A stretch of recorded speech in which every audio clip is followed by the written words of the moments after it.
YouTube paid me $7,676.66 for a 2.4 million view video.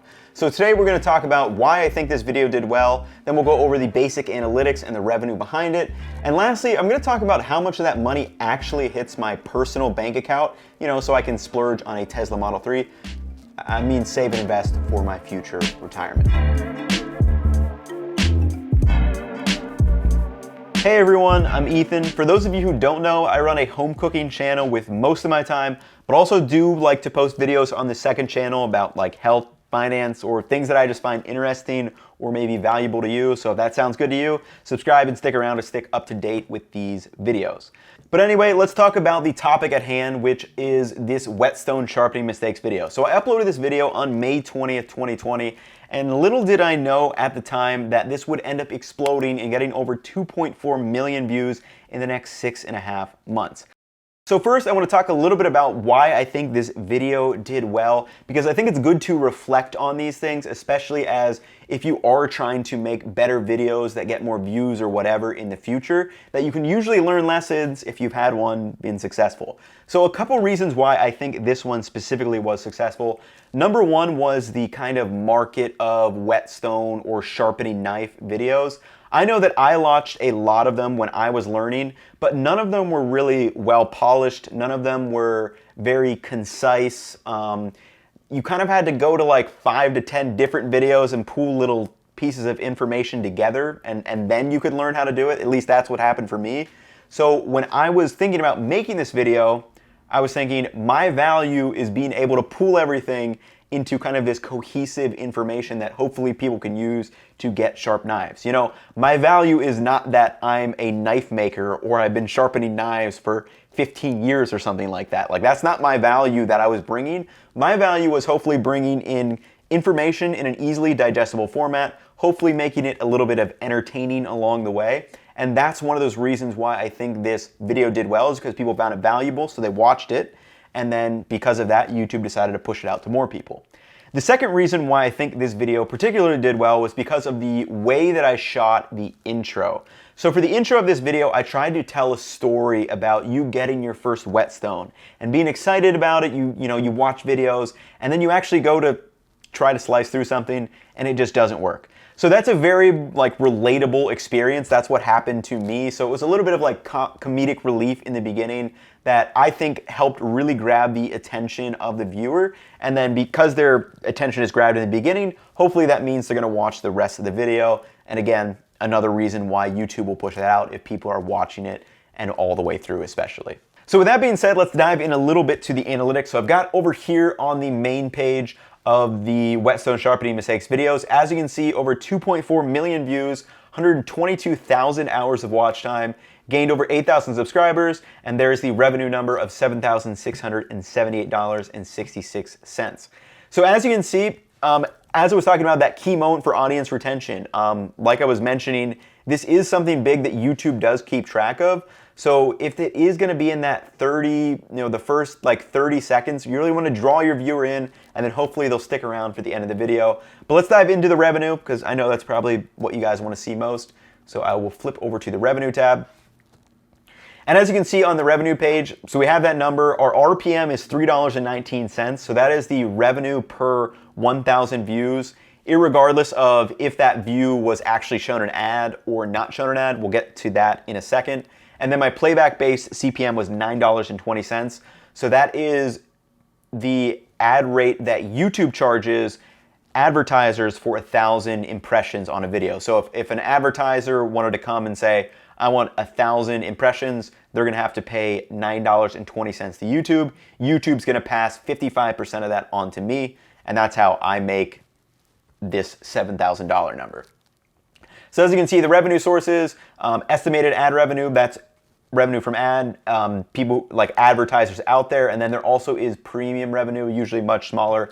I don't know how many people have YouTube Premium, but obviously part of that money gets paid to creators as well, which is pretty cool to see. So we're gonna flip into kind of the CPM over time, which I think is always an interesting thing to look at, because in the beginning, this was actually not a very high CPM video for me. It was pretty low compared to most of my videos. You know, it's $7, $7, jumped up to like 11 or 10 for a day, but then, I mean, stayed below $3, $4. It really didn't get above $5 for a while. And then slowly over time, it did kind of gain up and go up higher and higher. And then around the fall in September, it literally just stayed above $10 CPM. So, I mean, if you think about that, we're making, you know, almost way more money if it's going to be $10 versus like $4 or $5. We're making like double the money. And then that just increased throughout the fall all the way up through the winter. And then randomly at the end of November, apparently it went up to like $24.36. So, you know, made some good money on that day for 1,000 views apparently. And then everything kind of was increasing or staying steady during December. And this was for all my videos. But then right after the new year hit, all the ad rates started dropping. So you can see, you know, 12, 12, 13, 13, 12, 13. As soon as January 1 hits, $9.65, $8, $9. It's all dropping right now. And the reason why this is probably happening is this is probably a pretty common thing, but generally companies are going to lower their advertised spend in the beginning of the year. You know, they're still figuring out budgets, they're still figuring out sales projections and all that stuff. So generally your ad spend is going to be lower in the beginning of the year. This is a pretty common thing. And it's happening, you know, across all my videos right now. But it's just kind of an interesting thing to note. And then the next thing I want to talk about is the difference between the estimated monetized clickbacks and your actual total amount of views. So you can see 1.48 million estimated monetized clickbacks versus 2.4 million views. So there's almost 1 million people that have watched the video that weren't actually shown an ad. So they just got to watch it without an ad, which is cool. But because of that, YouTube then makes money, YouTube then makes less money, which also means that I make less money, which is perfectly fine, but it's just like an interesting thing to talk about within this video. And actually, I do have a chart of showing the differences between these views. And a little caveat here, YouTube Studio, they're doing something really, it makes it really pointless for this graph with visualization purposes. They have different values on the axes. So the left is the views, and then the right side is the monetized clickbacks, but they're different values. So it doesn't actually really reflect visually what's going on. I'll explain that in a second. So right here, there's 20,000 views on June 4th, but only 8,600 of those were actually monetized clickbacks where someone was shown an ad.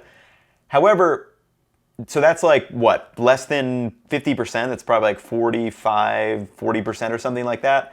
So but it doesn't look like a huge difference on the graph. Whereas here, this does look like a big difference, but 12,000 of 18,000 were actually monetized. So this is actually a higher number of the views. So it's, for whatever reason, this graph, I really hate this graph is what I'm getting at basically.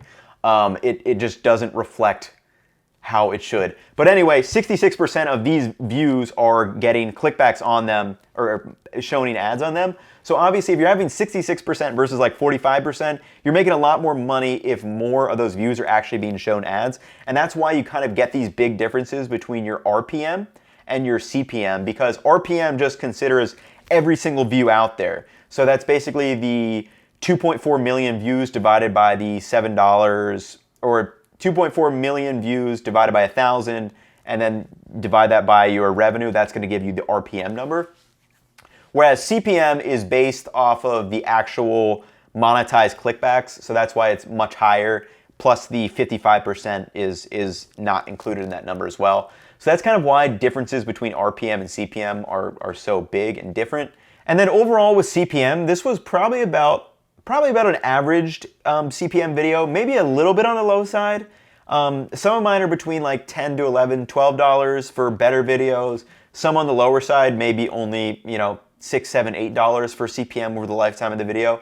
So this one is kind of average, maybe a little bit below average. But the last thing that I do want to talk about in this video is how much of that $7,600 is actually hitting my personal bank account, because this is something that I feel like is not really talked about when people are making these kind of YouTube paid me this much money, because that much money is not going to actually hit my personal bank account. It will hit my business bank account, but it will not be going to my personal, like I'm not just gonna have $7,600 to spend on whatever the hell I want. It's actually gonna be, for me, the way I run things, it's actually gonna be like less than half actually hits my personal bank account. Okay, so over on this Google Sheets right now, I have a very rudimentary table showing how this revenue is actually going to break down for how I'm going to use it within my business versus my personal account and all this thing. And this is based off of the Profit First method. I think it's Mike Michalowicz. It's a book. I'll throw it up on screen right now. We're remembering which book I got this from. And the idea is to kind of have these different buckets for your money, and these are all different bank accounts. Like I have different bank accounts set up for salary, for my business taxes, my business operating expenses, and then I also have a separate account for kind of a quarterly bonus to kind of, I can use on whatever I want to. Basically, that's how I do it. And then everything else just kind of goes into these three main categories. So for me, I take 45% of this money, and that's gonna actually go to my personal bank account. Like it's gonna hit my personal bank account. I can use it to pay things like rent. I can put it into retirement accounts. I can use it to pay groceries, personal expenses, to go on travel, just any personal expense you could think of. That's actually where that money goes. So 45% of that I just pay to myself. Then the next big chunk is going to be taxes. So for right now, I'm still figuring out taxes for this year. I'll have a much better idea after I actually go through the new taxes this year, if that's a reasonable number to pull out. So I'm pulling about 30% of taxes. So this is going to be for self-employment tax, income tax, all those various taxes that you need to be paying as if you're making revenue in the United States and various things. So I take 30% and just it's in a separate bank account. Literally all that will be used for is for taxes. And the reason why I keep these things in completely separate bank accounts is you don't need to, like, if you can understand that, yeah, 30% of this is for my taxes, 20% of this is for expenses or whatever. But if you actually have it in different bank accounts, it makes it easy to visualize. So that's why I've decided to set it up this way. Again, we'll see if that 30% is off or not. And then lastly, I keep 20% in the business for operating expenses. So I have an LLC created around my YouTube channel. So that money for 20% I just keep in the business. So I can use to pay for things that I need, like new camera lenses, new cameras, or a new computer to edit on. Things like that can add up quickly. Or for me, actually, I can buy groceries and things like that because I need them. They're supplies that I need to make for videos. So expenses, they add up over time. We'll see on these different numbers. This is kind of like the first year I've been doing this, so I've just kind of set it up this way. Plus, I don't want to get screwed over in taxes and then end up owing a lot. So I've been a little bit conservative with my taxes and my operating expenses to hold on to them, because if I do underestimate my taxes, then I still have that extra buffer with my operating expenses. And then lastly, I set around 5% away for a quarterly bonus. So I could just give myself, 5% more salary right off the bat if I wanted to, but I kind of like the idea of giving myself like a quarterly bonus where,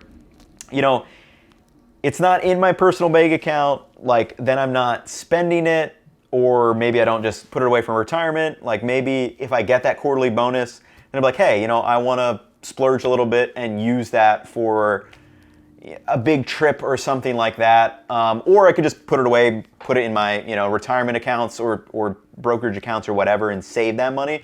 But I kind of like the idea of having that little 5% number just to kind of hang around. It can be fun money, it can be saved for the future. But rather than just kind of giving it to myself right away, kind of holding off, I think is a good way, at least for me, to kind of handle my money. So hopefully that gives you kind of a general breakdown of what that number actually looks like that's actually going to hit my personal bank account. Something that I feel like is kind of often overlooked when talking about these types of videos. So hopefully you guys have enjoyed. Stick around and subscribe if you like these kind of videos. I'll probably do more of them in the future, talking about more about business, the LLCs, maybe we'll talk about my taxes, how I'm going to kind of go through those, talk about, I don't know, anything related to business. So if you got ideas, drop them below. I'll try to get some more videos up on this channel and we can just hang out and chat and learn about stuff. So that's gonna wrap it up for me. I'll catch you all in the next one. Peace.